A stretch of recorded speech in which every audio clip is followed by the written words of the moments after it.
जैसे कि हमने प्रीवियस चैप्टर में देखा था, वांग यान लू ज़ैंग को अपने लोटस के वेट से दबा रहा होता है नीचे, तो लू ज़ैंग झुक नहीं रहा होता पूरी तरह से। लू ज़ैंग पूरी कोशिश कर रहा होता है खड़े होने की। तो चैप्टर नंबर 12 की स्टार्टिंग होती है। लू ज़ैंग के ऊपर वो लोटस बार बार अटैक कर रहे होते हैं। तो लू ज़ैंग सोच रहा होता है कि मैंने सारी ट्रिक्स ट्राई कर ली जो भी मेरे पास थी, अब मैं क्या करूं। लू ज़ैंग सोच रहा होता है तो उसके दिमाग में आइडिया आता है कि मैंने अभी तक डिमोनिक गॉड फिस्ट को यूज नहीं किया है, चलो देखते हैं कि मैं डिमोनिक की को यूज कर पाता हूँ कि नहीं। फिर हमें दिखाई देता है जो कि लोटस गिर रहे होते हैं ऊपर से वांग यान के, वो उसकी पीठ में अटैच हो जाते हैं और बार बार उसकी पीठ पे डैमेज दे रहे होते हैं। तो फिर Lu Zang demonic god fist technique को सोचता है उसके बारे में, वो सारी टेक्निक्स को देखता है जो उसने लर्न की थी और बार बार प्रैक्टिस की थी। तो हमें दिखाई देता है कि और लोटस आ रहे होते हैं लू ज़ैंग की तरफ, और लू ज़ैंग जहाँ पे होता है वहाँ पे क्रैक पड़ गए होते हैं धरती पे लोटस के वेट से। तो लू ज़ैंग बोल रहे होते हैं मेरे को न्यू की को यूज करने के लिए अपनी पहले की सारी जो की है वो रिलीज करने पड़ेगी, तो ही नई की जो है वो मेरे शरीर में आएगी। तो लू ज़ैंग फिर अपने पेट पे दोनों हाथ रख देता है और देखने लगता है कि उसके पास कितनी की है। तो लू ज़ैंग बड़ा ज्यादा हैरान हो जाता है और सोचता है कि ये चल क्या रहा है, मैं हर दिन ट्रेन करता था बिना रुके, पर ये अभी भी इनफ नहीं है यूज करने के लिए। फिर हमें बताया जाता है कि एक इंसान के शरीर में एक ही तरह की आ सकती है। अगर कोई इंसान स्ट्रॉन्ग तरह की को यूज करे या प्रैक्टिस करे तो उसकी पहले की जो की होती है उसकी बॉडी में वो रिलीज हो जाएगी पूरी तरह से। पर ये जो डिमोनिक की है जो वो प्रैक्टिस कर रहा है वो उसकी प्रीवियस की को अब्सॉर्ब कर रही है। जो डिमोनिक की है वो लू ज़ैंग ने अपनी शैंकटायर skill book demonic god fist से पाई थी। तो जो की होती है पर्पल कलर की वो लू ज़ैंग को सराउंड कर लेती है पूरी तरह से, और जो लोटस होते हैं उसकी पीठ में उनको भी वो अब्सॉर्ब करना स्टार्ट कर देती है। लू ज़ैंग भी बड़ा ज्यादा हैरान हो जाता है और जो की होती है वो पूरी तरह से लोटस को अब्सॉर्ब कर लेती है और लोटस जो होते हैं वो उसकी पीठ से गायब हो जाते हैं। जैसे लोटस उसकी पीठ से गायब होते हैं हमें दिखाई देता है कि जो लोटस होते हैं उन्होंने बड़े ज्यादा गहरे जख्म उसके शरीर में छोड़ दिए हैं। तो डिसिपल्स आपस में बात कर रहे होते हैं कि इतनी ज्यादा हैवी इंजरी है इसके शरीर में। तो एक डिसिपल बोल रहा होता है कि इसकी स्किन को तो शील दिया उन लोटस ने, हम और एक्सपेक्ट भी क्या कर सकते हैं एक सेलेस्टियल रेलम के डिसिपल से। तो एक और डिसिपल बोल रहा होता है कि एक सेलेस्टियल रेलम के डिसिपल के अटैक झेलना, वो भी एक आउटर डिसिपल ने, ये तो बड़ी ज्यादा हैरानी की बात और ये तो मेरिकल है। तो लू यान भी बोल रही होती है कि मेरे भाई ने शैंकटायर स्किल यूज की, ये तो बड़ी ज्यादा स्ट्रॉन्ग थी। और तो फिर लू ज़ैंग अपने हाथ से फिस्ट फॉर्म करता है और उसके फिस्ट के अराउंड पर्पल कलर की सराउंड कर लेती है उसकी फिस्ट को पूरी तरह से। और लू ज़ैंग अपने हाथ को पीछे की तरफ करता है तो वो पर्पल कलर की पूरी तरह से फैल जाती है उसके हाथ और उसकी बॉडी के अराउंड। तो फिर लू ज़ैंग एकदम से demonic god fist first move heaven breaking demon को यूज करता है वांग यान के ऊपर, और उस टेक्निक की वजह से एक बड़ा सा पर्पल कलर का पंच वांग यान की तरफ जा रहा होता है। उस पंच के काउंटर अटैक के लिए वांग यान भी अपना पंच यूज करता है और बोलता है कि अपनी औकात में रहो। वांग यान और लू ज़ैंग की डिमोनिक गॉड फिस्ट एक दूसरे से टकराती है और बहुत बड़ा एक्सप्लोजन होता है। उस एक्सप्लोजन की वजह से जो स्टोन होते हैं आसपास के वो डिसिपल्स के साइड उड़ने लग पड़ते हैं। डिसिपल उन स्टोन को डोज करने के लिए जंप कर रहे होते हैं, उनको तोड़ रहे होते हैं, वो पूरी कोशिश कर रहे होते हैं उन स्टोन से बचने के लिए। ये सारी फाइट को लू यान भी देख रही होती है और बोल रही होती है कि जो पंच अभी मेरे ब्रदर ने वांग यान की तरफ फेंका है वो बड़ा ज्यादा पावरफुल था, और ऊपर से वांग यान को भी फोर्स कर दिया उस पंच ने अटैक करने के लिए। तो ओल्ड मैन आ जाता है लू यान के पास, वही ओल्ड मैन जो लू ज़ैंग को स्काईबुक पेविलियन में मिला था जब उसने डिमोनिक गॉड फिस्ट टेक्निक को चूज किया था। वो ओल्ड मैन बोलता है पर ऐसा लग रहा है कि लू ज़ैंग अभी बड़ा ज्यादा वीक है, उसने अपनी सारी की को यूज कर लिया उस पंच को थ्रो करने में, और अब उसके पास कुछ भी एनर्जी नहीं बची और की नहीं बची उस सेकंड पंच को थ्रो करने के लिए। और ऊपर से ऐसा लग रहा है कि वांग यान ने भी अपना चांस को लॉस कर दिया है लू ज़ैंग को मारने के लिए, क्योंकि सूलिंग आ गई है वहां पे। तो वांग यान बोलते है वो पंच वीक नहीं था, तुम उस तरह की पंच को अभी से यूज कर सकते हो, तो ये प्रूव करता है कि तुम एक वर्दी ओपोनेंट हो मेरे लिए, तुम्हें ऑनर्ड फील होना चाहिए कि मेरे हाथ से मरोगे तुम आज। तो फिर वांग यान फिर अपने हाथ पे एक लोटस टाइप फॉर्म करता है अपनी की वजह से और बोलता है कि अब तुम्हें मरना होगा। तभी इंस्ट्रक्टर सू वहां पे आ जाती है अपनी फ्लाइंग कैरेज में और बोलती है कि रुक जाओ वांग यान मियो, और नीचे उतर की बोलती है कि वांग यान तुम क्या चाहते हो कि तुम्हारी 3 जनरेशन की जो फैमिली है वो मारी जाए। तो वांग यान बोलता है कि प्रिंसेस लिंग्यून हम तो छोटी सी गेम खेल रहे थे आपस में और हम आपस में सिर्फ टकराए और थोड़ी बहुत चोट लगी है, इसके लिए किसी को मारने की क्या जरूरत है। तो इंस्ट्रक्टर सू बोलती है पर मैं ऐसा सोच रही हूँ कि अगर वो तुमने पंच थ्रो कर दिया होता ना लू ज़ैंग की तरफ तो तुम्हारी वांग फैमिली बड़े ज्यादा ट्रबल में होनी थी इस टाइम। तो वांग यान लू ज़ैंग को बोलता है कि लू ज़ैंग तुम्हारी स्किल इतनी भी बुरी नहीं है, आज के सीन को मैं जाने देता हूँ पर मेरे वर्ड सेम ही रहेंगे तुम्हारे लिए, तुम्हारे पास इतनी पावर नहीं है और तुम्हारे पास इतनी कैपेसिटी भी नहीं है लू यान को सेव करने की, और उससे ज्यादा तुम्हारे पास एबिलिटी भी नहीं है मेरे को रोकने की। लू ज़ैंग बोलता है 3 साल, मुझे सिर्फ 3 साल दो, मैं तुम्हें डिफीट करूंगा, लू यान को प्यूगेटरी माउंटेन से भी बाहर निकालूंगा इन 3 साल के बीच में। तो वांग यान बोलता है हंसते हुए तुम्हारे पास बड़ी ज्यादा हिम्मत है, मैं चलो तुम्हें 3 साल देता हूँ, अगर उस टाइम तक तुम मुझे हरा नहीं पाए तो मैं तुम्हें यहाँ से लीव नहीं करने दूंगा माउंटेन से, क्योंकि मैं उस टाइम तुम्हें मार दूंगा। फिर वांग यान वहां से लीव कर जाता है पीछे लोटस छोड़ते हुए। तो इंस्ट्रक्टर से बोलते तुमने इस तरह की डील क्यों बनाई उसके साथ। तो लू ज़ैंग बोलता है ताकि इस तरह के लोग लू यान से दूर रहें। तो इंस्ट्रक्टर सू बोलते कि वांग यान एक प्रो पास डिसिपल है और वो एक ऐसा डिसिपल है जिसपे किंग यूनसेक फोकस करता है, और वो एक अकेला सन है वांग यान फैमिली के हेड का, और वांग फैमिली ऊपर से फैमिली है वॉरियर्स की, वहाँ पे बड़े ज्यादा गर्ल्स है जो कि कैपिटल में उससे शादी करना चाहती हैं। तो लू ज़ैंग बोलता है ये इतना ज्यादा एक्सीलेंट पर्सन है तो नेचुरल है कि वो लू यान के लिए ठीक नहीं है, वो किसी के साथ भी हो सकता है, किसी भी लड़की को वो पा सकता है इसलिए मुझे नहीं लगता वो लुयान का ख्याल रख पाएगा। फिर इंस्ट्रक्टर सू भी बोल रही होती है कि बच्चा तो सही तो बोल रहा है, इसके बात में कुछ तो सच है। लू जेंग बोलता है कि इंस्ट्रक्टर सू मैं अपनी बहन से मिलना चाहता हूँ जो कि उस पीक पे है माउंटेन की। इंस्ट्रक्टर सू बोलती है तुम लुयान से नहीं मिल सकते। तो लू जेंग बोलता है क्यों नहीं मिल सकता मैं। इंस्ट्रक्टर सू बोलती है वहाँ पे फॉर्मेशन है पीक पे उस माउंटेन की, और उस फॉर्मेशन को बोलते हैं 6 डायरेक्शन स्टार हेवेंस फॉर्मेशन, और तुम्हारे पास कोई रास्ता भी है क्योंकि तुम्हारे पास बड़ी लिमिटेड स्ट्रेंथ है और ऊपर से तुम्हारे पास कोई परमिशन भी नहीं है वहाँ पे जाने की। तो इंस्ट्रक्टर सू बोलती है मैं ये बिलीव नहीं कर सकती कि लुयान तुम्हारी यंगर सिस्टर है। तो हमें दिखाई देता है कि लू जेंग के शरीर पे बड़े ज्यादा गहरे जख्म होते हैं और वहाँ उनसे खून निकल रहा होता है। तो हमें दिखाई देता है कि लू जेंग के शरीर में बड़े ज्यादा गहरे जख्म होते हैं और उनमें से खून निकल रहा होता है। लू जेंग सोच रहा होता है मुझे और ज्यादा स्ट्रेंथ और पावर चाहिए। तो लू जेंग बोल रहा होता है कि इन जख्मों में से दोबारा खून कैसे निकलने पड़ा। वो एक जख्म को पकड़ के बोल रहा होता है। लू जेंग झुक जाता है और वो सीधा खड़ा नहीं हो पा रहा होता है। फिर लू जेंग एकदम से नीचे गिर जाता है। इंस्ट्रक्टर सू हैरान हो जाती है और टर्न हो जाती है एक जगह। फिर बोलती है कि कोई पॉइंट है क्या स्ट्रॉन्ग एक्ट करने का अगर तुम सीधे खड़े भी ना हो पाओगे तो। फिर इंस्ट्रक्टर सू अपनी एनर्जी से उसको उठाती है और फ्लाइंग कैरेज में भेज देती है। फिर फ्लाइंग कैरेज निकल पड़ती है वहां से और फॉर्मेशन के पास रुक जाती है। इंस्ट्रक्टर सू बोलती है वो है फॉर्मेशन जिसके बारे में मैं बात कर रही थी, हम इससे आगे नहीं जा सकते हैं। लू जेंग भी देख रहा होता है अच्छा ये है स्टार हेवनली फॉर्मेशन। वहाँ पे लुयान खड़ी होती है और देख रही होती है लू जेंग की तरफ। लू जेंग और लुयान का आई कांटेक्ट होता है एक दूसरे के साथ और लुयान हंस रही होती है बड़े क्यूट तरीके से। तो लू जेंग फिर खड़े होके एक पोज बनाता है अपने हाथ से और बोलता है कि लुयान तुम्हारा भाई तुमसे अब मिलने आया हुआ है। तो लुयान बड़ी ज्यादा खुश हो जाती है और उसकी आंखों से आंसू भी निकल पड़ते हैं खुशी के मारे। तो फिर उसे वो याद आता है पोज उसने लू जेंग ने बनाया था जब वो छोटे थे। तो एक इंसान लुयान को मारने के लिए आ रहा होता है बड़े से डंडे को लेके, वो हंस रहा होता है। तब लू जेंग लुयान के आगे खड़ा हो जाता है और बोलता है कि रुक जाओ, तुम्हारी हिम्मत कैसे हुई मेरी सिस्टर को तंग करने की। लुयान उसके पीछे छुप जाती है। तो वो इंसान बोलता है कि तुम क्या करोगे अगर मैं तुम्हारी बहन को तंग करूंगा तो लू जेंग उसी गुलेल से उसके सिर पे मारता है और बोलता है कि अगर तुम ऐसे चाहते हो तो मुझे ब्लेम मत करना अगर तुम्हें लगेगी तो। लू जेंग उसी पोज को बनाता है अपने हाथ से और बोलता है कि मैं अमेजिंग हूं ना हंसते हुए। लू जेंग इंस्ट्रक्टर सू को बोलता है कि चलो चलते हैं। इंस्ट्रक्टर सू बोलती है बस तुम इतनी सी बात करना चाहते थे अपनी बहन से, तुम इतने टाइम के बाद मिले और बात नहीं करना चाहते तुम। तो लुयान भी बोल रही होती है कि भाई मैं तुम्हारे लिए चेयर करूंगी। तो लू जेंग बड़े स्टाइल से बोलता है हाँ मैं श्योर हूँ। वो फिर नीचे गिर जाता है। इंस्ट्रक्टर सू बोल रही होती है कि तुम इतना ज्यादा पावरफुल और टफ एक्ट कर रही हो, मुझे पता है कि तुम्हारे पास बड़ा ज्यादा डिबाउंड है, अगर तुमसे नहीं खड़ा हो जा रहा तो तुम बैठ जाओ। लू जेंग बैठ जाता है और इंस्ट्रक्टर सू उसको पिल दे रही होती है। वो बोलता है कि रेड क्लाउड पिल, मैं बिलीव नहीं कर रहा कि मेरे पास इतना ज्यादा प्लेजर है इस पिल को खाने का। फिर हमें बताया जाता है कि जो रेड क्लाउड पिल है वो एक 5th ग्रेड पिल है। अगर इसको पॉइंट्स में कन्वर्ट करें तो मार्केट प्राइस के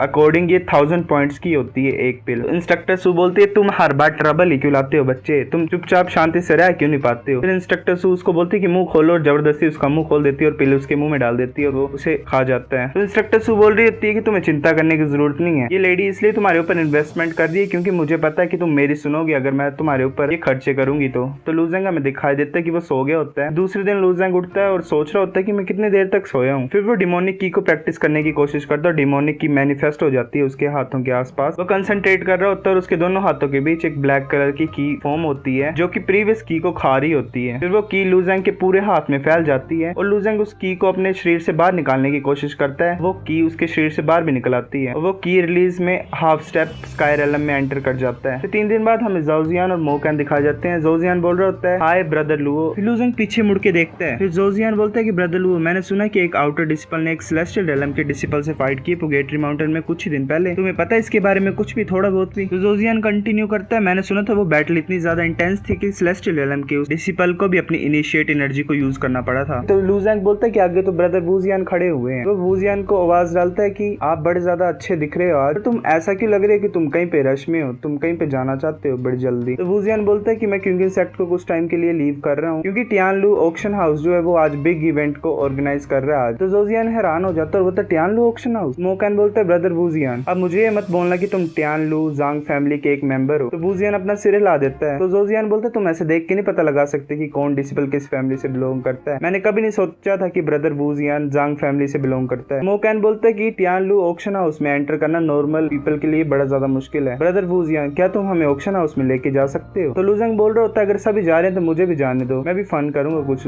इस टाइम जाके। तो गाइस चैप्टर नंबर 12 इतना ही था। अगर आपको वीडियो पसंद आई है तो लाइक करो।